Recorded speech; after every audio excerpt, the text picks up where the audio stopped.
Okay, hello. So I am Calandra or Serena Calandra, depending on where you know me from. And we're going to talk about wire jewelry today. So I have some very different examples here of different things that we can do. And I'm going to start by talking about wire. Now, wire tends to come in different hardness. Specifically, if you're looking at gold filled or sterling silver wire, which this is an example of sterling silver.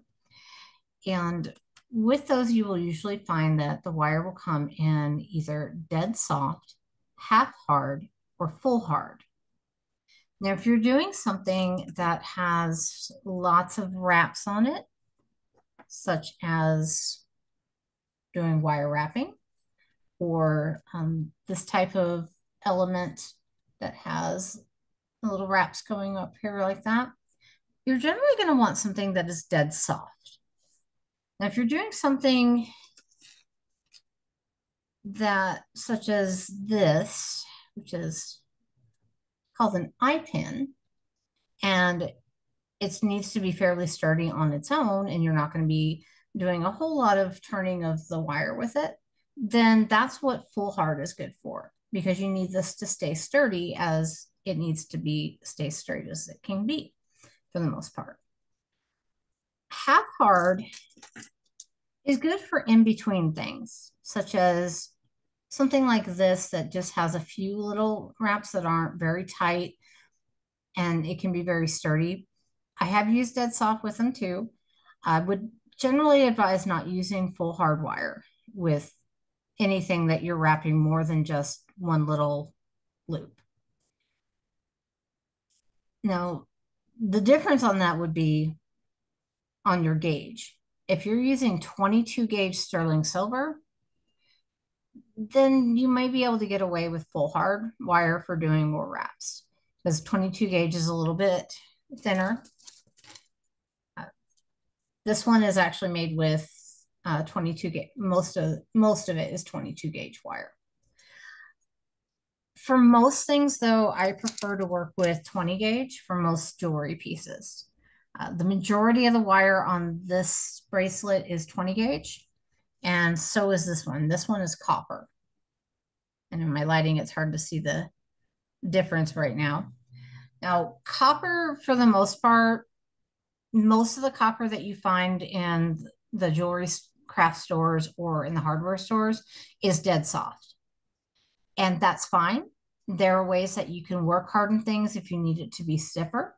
And we'll go over more of that here in a little bit.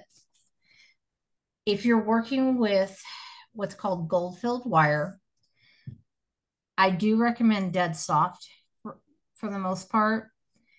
Also watching the carat of gold that's in it. Now, gold-filled wire is a little bit different than gold-plated. It has a heavy coating of actual gold on it, but the core of the wire is usually brass or maybe another base metal, but most of the time it's brass. And brass is a little bit harder on its own as far as how it works. And you can get gold filled wire in different carats, usually 10 to 14 carat. I'd recommend working with the higher number. It is more malleable and easier to work with. The lower the carat, the harder it is to turn. So it's like trying to do wraps with full hard sterling silver wire if you're using 10 carat gold filled. So it can be a little more difficult. Same with if you're practicing with things and you're looking at the wires that you have access to in most craft stores, you're usually going to be looking at brass, sometimes sterling silver, copper, aluminum, and some other ones that are kind of unknown metals that often have steel in them. If it doesn't tell you what it is and just says craft wire, I generally recommend not using it because you don't know what's in it and you don't know what you might react to. Often, if you're sensitive to nickel, there may be nickel in it and various other things. And so some of them do have little bits of steel also, and steel wire is a lot harder to do this type of jewelry with. Aluminum is going to be dead soft that you find in any of the craft stores. This is an example of aluminum wire. This is actually 16 gauge. And so with wire, the higher the number is means it's thicker. Or I'm sorry, higher the number is thinner, higher number. So versus the 22 gauge that's really thin, and then the 16 gauge, this is the thicker wire. But this is so malleable that I can just turn it like this without needing anything. I can just manipulate that easy. And so it will fall apart fairly easy in a lot of jewelry unless you work hard on it. So I'm just going to quickly demonstrate what that means, because I use that term a lot. So steel block or tiny anvil. This little anvil you can find in many of your common craft stores that you may have access to. This block came from Amazon.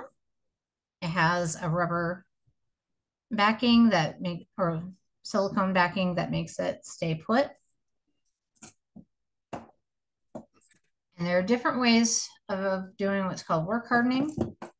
A lot of different varieties of hammers out there. This is a ball peen hammer. This is a specific jewelry mallet that has different nylon heads on it. This is another one that you can often find in the craft stores. And this is a specialty jewelry hammer called a planishing hammer or chasing hammer. I may be off on my terms right now because it's been a while. But the basic concept of work hardening is as you hammer it, it makes it stiffer.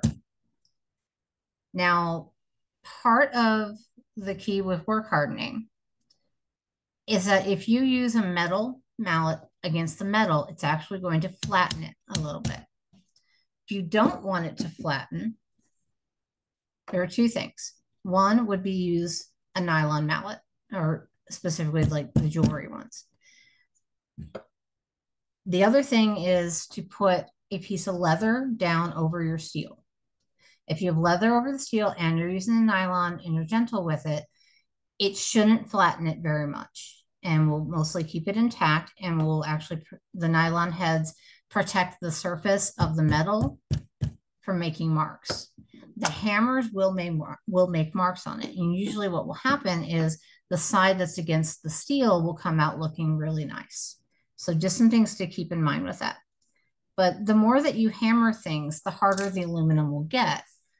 For example, this pin is aluminum and it has been hammered. It needs a little bit more, but you can tell how I can't pull it apart very easily. It moves a little bit.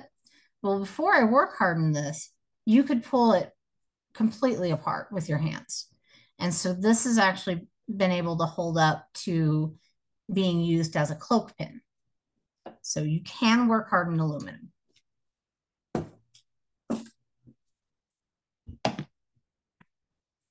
So each of these different things are often referred to in jewelry as an element.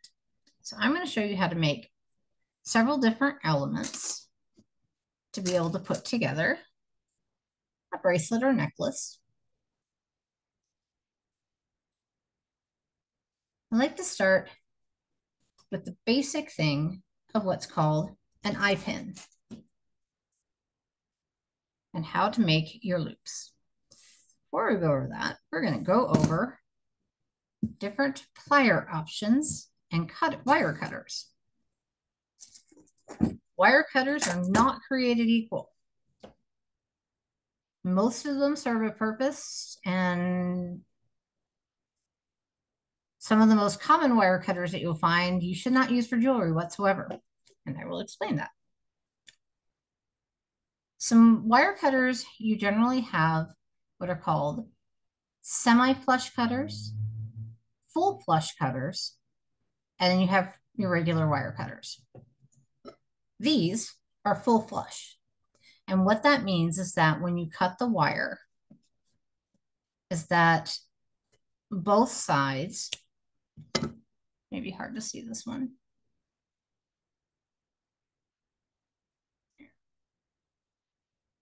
both sides are going to be flat. There might be a little tiny divot, but they're mostly going to be flat. A semi-flush cutter, such as this, you can see how the back is flat like that. And then you have the indent coming up here. These will cut one side flat and one side will have a V. Most of the time, these are what I use because if you want to trim off the little V end, you can easily by just putting the flat side against it, and it will leave that side being flat. Let me see if it's easier to see on the bigger wire.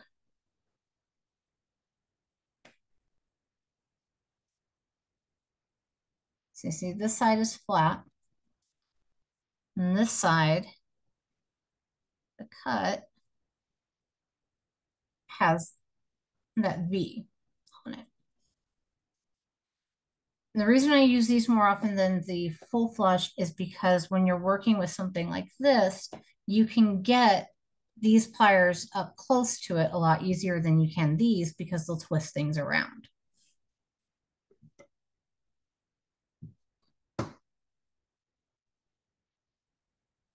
Now, these are trying to be semi-flush, but they're actually not the greatest quality.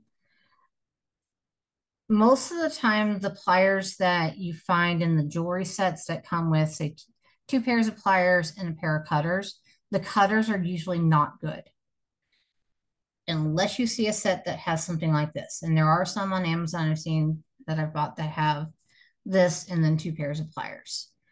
They also often come with blue handles. These are the ones you'll find in most of the craft stores that you'll see. Oftentimes, the cutters that are included in the sets at some craft stores or big box stores, the cutters are just regular wire cutters and they will leave a V on both sides. And oftentimes they barely cut the wire. So it's good to look at, you may buy that set and use it for the pliers, but get the wire cutters separately. Now, pliers. There are so many choices on what to use with pliers.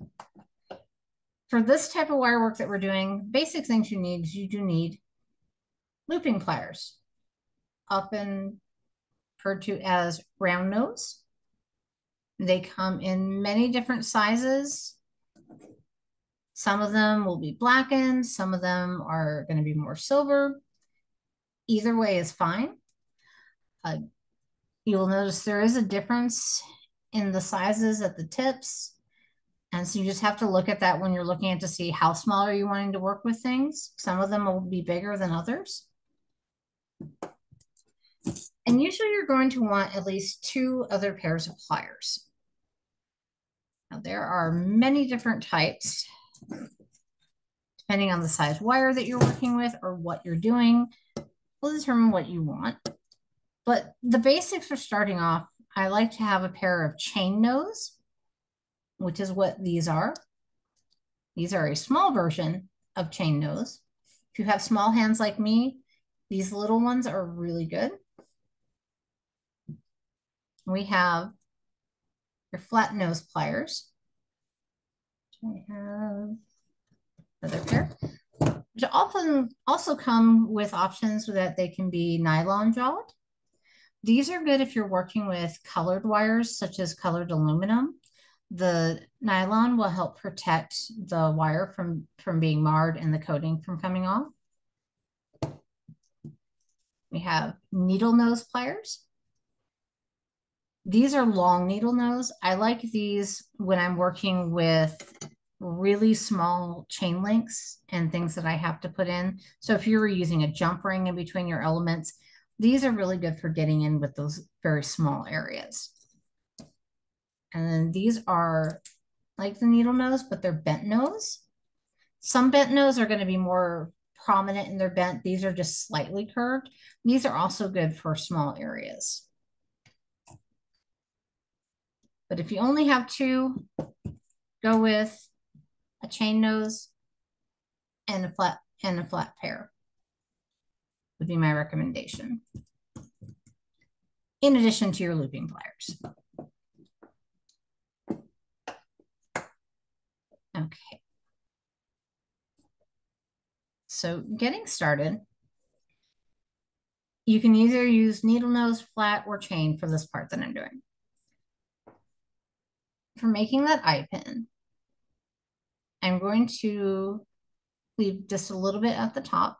How much you leave depends on the gauge of wire you're doing, and sometimes it's going to take some manipulation to make sure that you're getting it where you want it to. And I'm going to make a 90-degree bend. And then I'm going to take my looping pliers right at the edge and just turn that up.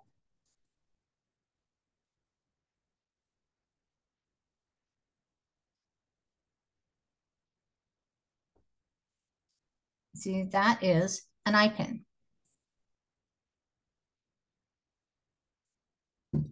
Now you can buy these already made, but they're simple to make. And this is where you could slide on a bead like that. And then you could fill it up with more beads if you wanted to, like these. And then the other end, you just make your bend again. And then make the loop. Just curl that up. And there you go. That's the basic element, the eye pin. Now the next thing I like to do is a connector. This is going to be called an S hook. And there are a couple different things that we can do with the S hook, but this is the basic example of an S hook, and that can be used to connect your different elements. I'm making this bigger than I normally would with the 20 gauge, so it's easier to see. But you just make a loop like that. And I can tell that this is actually bigger than I need it to be, so I'm going to trim off a little bit.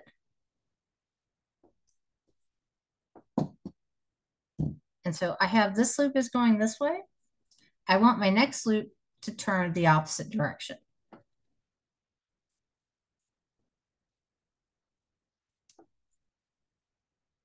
And turn it down to meeting it in the middle. They're not quite the same size, but it's a general idea of the S hook. Now you can leave it flat like that, or you can take your pliers and turn and take one end and just twist it so that you have it raised up. And this can make a little chain if you connected those together. And you can also use those to connect the different elements.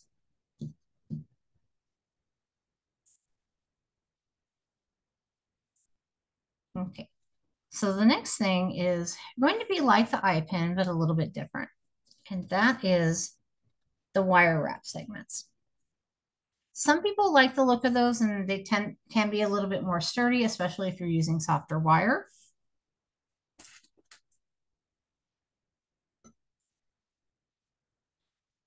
I'm going to make a bend again, but I'm going to leave a little bit more on my wire to allow for the wrapping.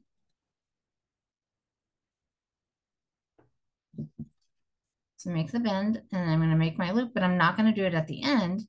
I'm going to do it just a little bit in front of that bend. And how I hold my pliers may be different than what's comfortable for you. It's okay to experiment with different ways of holding things. There is not one right way to do things. Okay, so this is where I'm going to take a pair of pliers. Depending on how soft your wire is, you may need to have two pairs of pliers, one in each hand. This wire is pretty soft, so to start it for the moment, I'm actually just going to use my hand to twist it over like that. So I have my loop and then I have my wire. So I'm going to use one pair. Actually, I'm going to use my flat pair to hold it. I'm going to use the smaller chain nose to wrap my wire.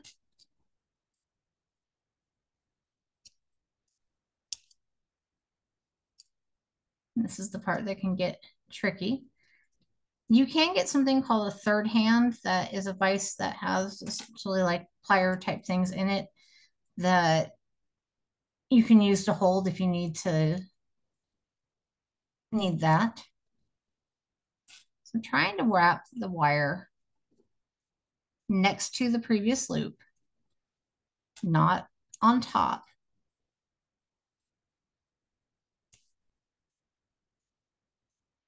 When you get towards the end, that's where things start getting a little tricky. So that's where I will often stop holding it from the loop side and hold the other, because I may need to take my pliers and push things against each other like that to crimp it.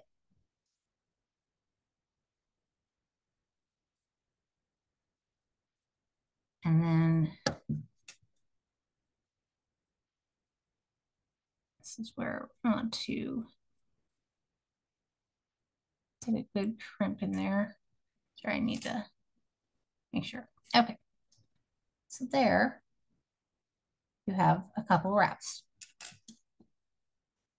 And at that point is where you would want to put on a bead or beads if you're doing multiple. This is the tricky part, making sure that you can get this wrapped and have enough to be able to get your pliers in there next to that bead. Okay. And I'm going to go ahead and trim some off because I know that I need to.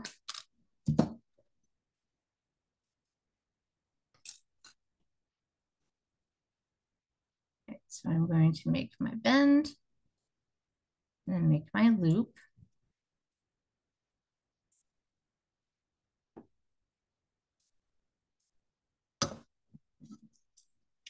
And then wrap the other end.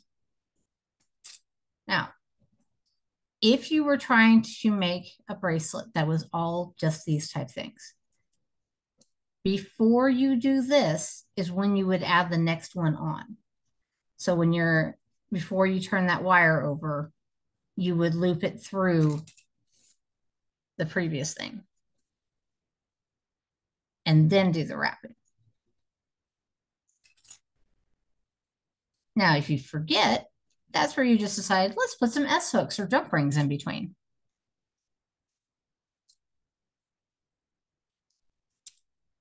A little bit of history is that these wrapped units like this actually go back to ancient Roman times and also Byzantine jewelry.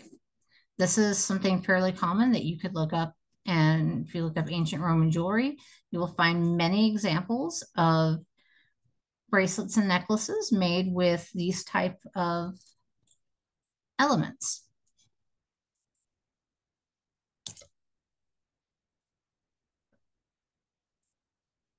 And that's where it's getting difficult for me to turn. I'm just going to trim off my end. Now, a good thing to do when you're trimming things, put your hand over it so that the ends don't go flying all over the place like they did earlier. This is where it gets tricky, trying to get that little bit after you've put the bead on. But there we go. We have our wrapped element. Now I'm going to show the fun one that everybody wants to do, the clover leaf. Now, funny thing with the clover leaf is it is actually period also. However, it generally wasn't done in the way that I'm going to show it. It was usually going to be either cast or stamped or cut out of sheet metal in different ways. But I'm going to show an easier way to do it with pliers.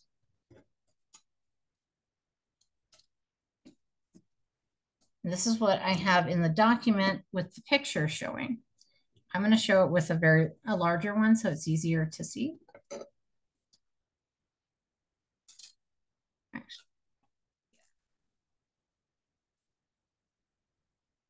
So in this one, I'm not going to do the bend. I'm just going to do my loops. So the first one, just make a loop. And the next one, I'm going to keep, I had that one going that direction. Okay, so my next one, I'm not going to put my pliers right up to next to it because it won't give room for the wire to go through. So it's just a little bit in front of it. And just going to wrap that around like that. That makes my second one. So make that a little bit rounder. There we go. Okay. So at this point is where I'm going to flip it over. So my working end of my wire is going underneath this right here, this bar. So I'm going to make the third one. Now, if you wanted to, you could stop at this point and trim off this end and just use that on its own, like this.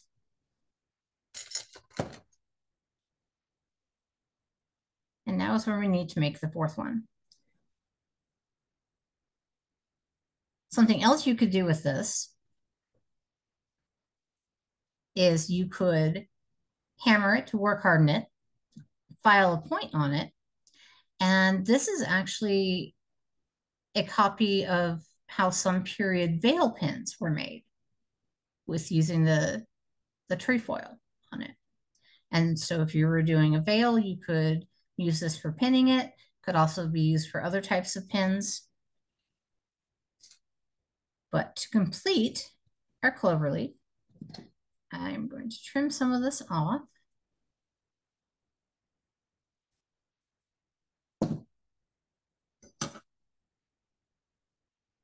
And make a little bit more.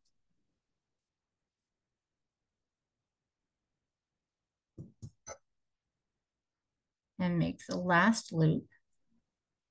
Now, there are a few different ways to do this.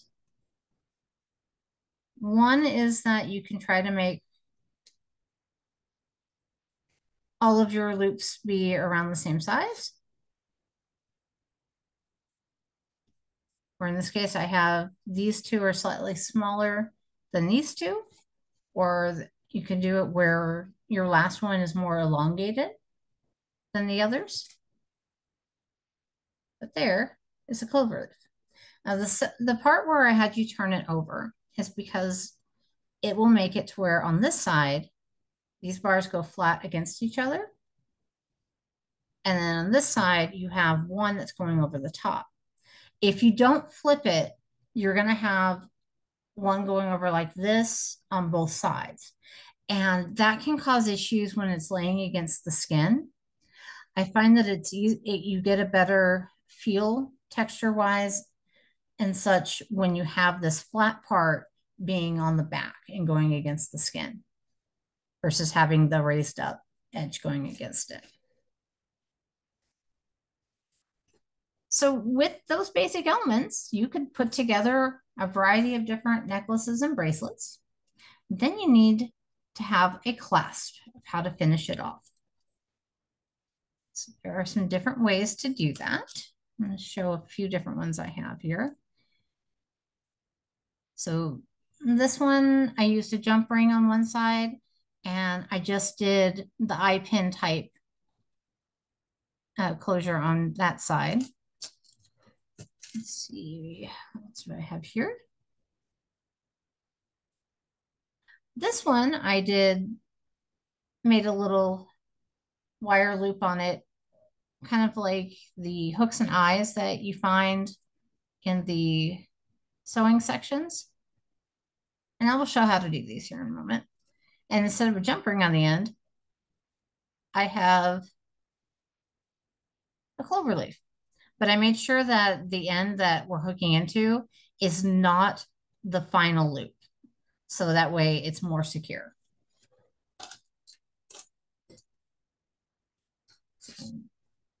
This one was also done with just the simple eye pin finish on it, but I hammered the clasp to elongate it a little bit and to also strengthen it.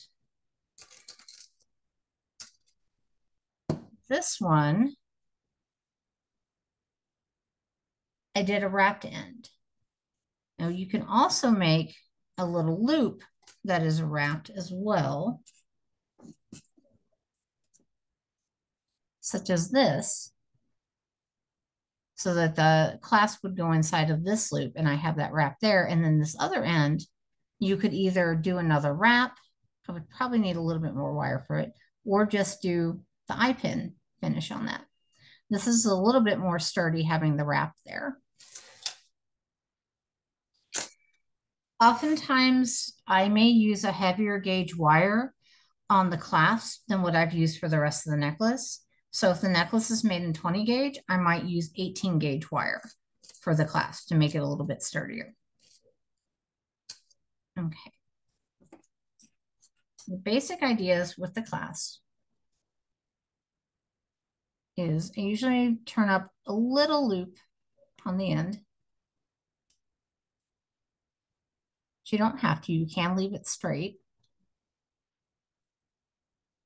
So I just made a tiny little loop. Now for making the bend part of the clasp. You could use a dowel rod or something thicker. Sometimes I go to the square portion of my looping pliers, but this one I'm just going to go to the bottom, but I'm going to leave some room before I make that.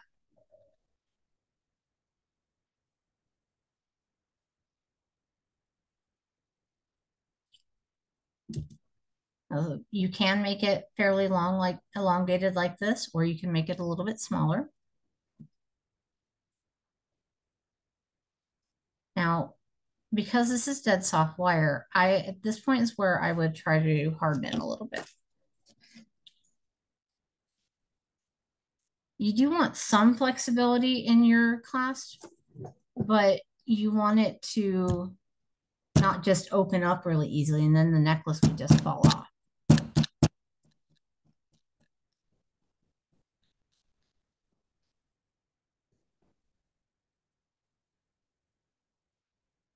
Take a little bit more hammering, but it's work hardening a little bit there. And that's where if you wanted to flatten it a little bit,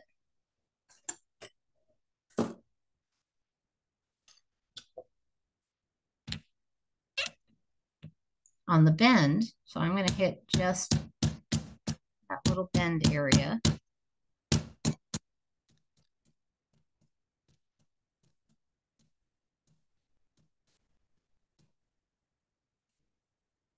And see how that flattened out a little bit. And that'll make it a little bit more sturdy.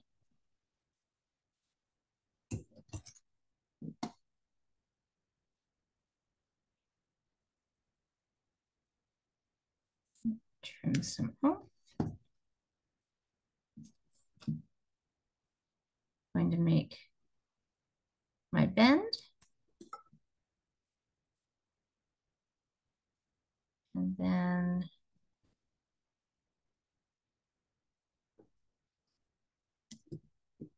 trim a little bit more up.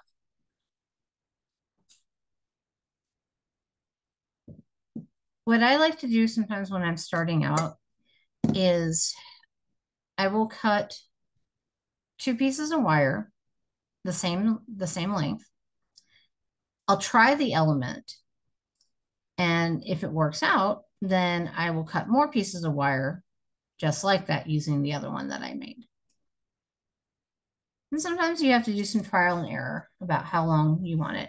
I find it's better to cut your pieces longer than what you need, because you can't add more wire to it, but you can always trim off your extra and save those extras because you might be able to use them for other things. But there's one basic style of a clasp on there. Now, if I was doing the one that's more like a hook, take the piece of wire, and you may have to use your pliers depending on how hard your wire is. And I'm just going to smush it together as much as I can. And that's where I'm going to start using the pliers.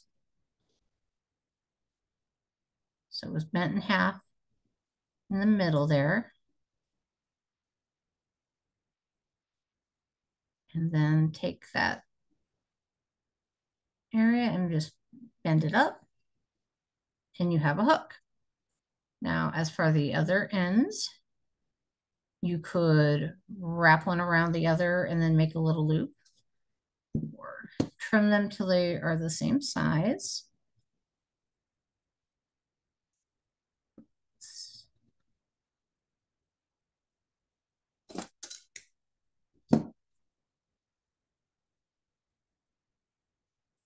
And then you can,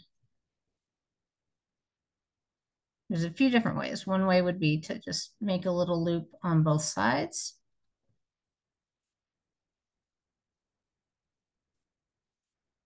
So there's one. I'm going to turn the other way.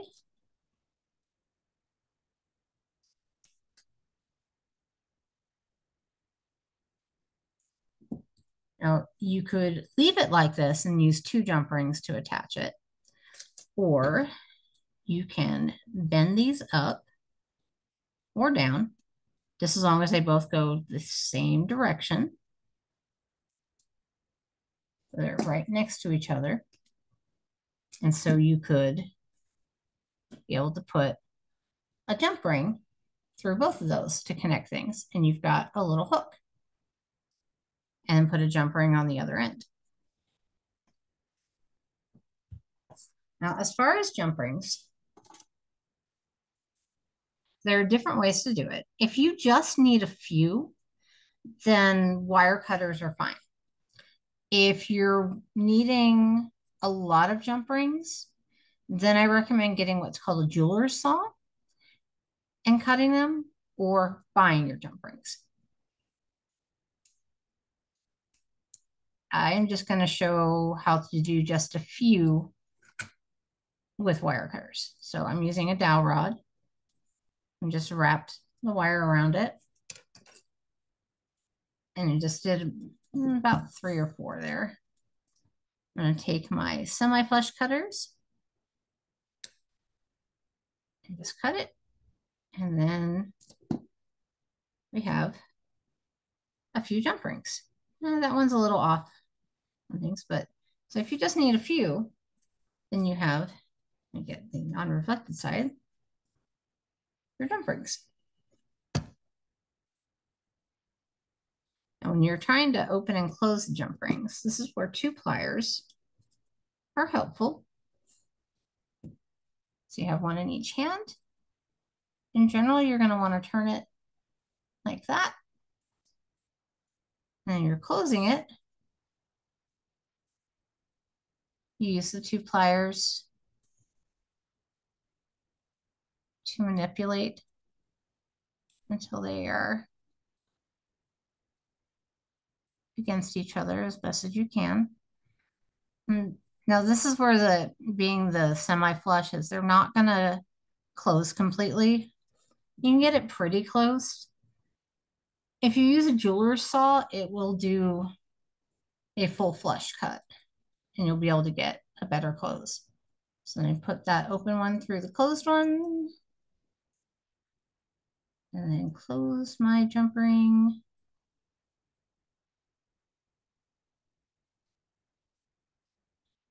And it's the same concept of taking one of the jump rings and putting it in between the different elements, or using the S hooks to join things.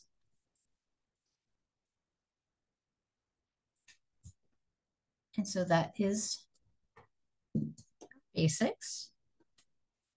Now I'm going to show another fun element. Some people like to refer this one as a treble clef. So this one, I recommend playing with the other things first before doing this one. I know how that will work with some people is you'll jump right into doing this one. As long as you're having fun, that's what matters. So the start of this is a spiral, which could also be used on its own and can be used in a lot of different things.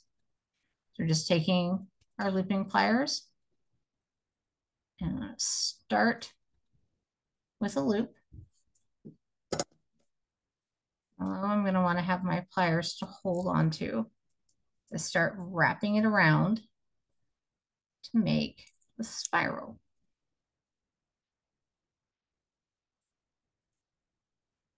Now this is where having the nylon job pliers can be helpful, or dipping your pliers into Plastidip or Tool Dip, which is a plasticky coating that will help protect the wire. As on some of these, you will notice that you might start making plier marks on them, which I definitely do all the time. But a nylon jawed or Plastidip will help protect that. So for your spiral, that's how you do a spiral. Now for the next part of this one, this is where it gets fun. Okay, so I'm going to position this to where it's over to the side just a little bit. Okay. So I'm going to take my looping pliers a little bit above, leaving some space between the spiral, and make a loop. I'm just going to wrap around the side of the spiral and curve around a little bit. And then I'm going to make a loop to go that way.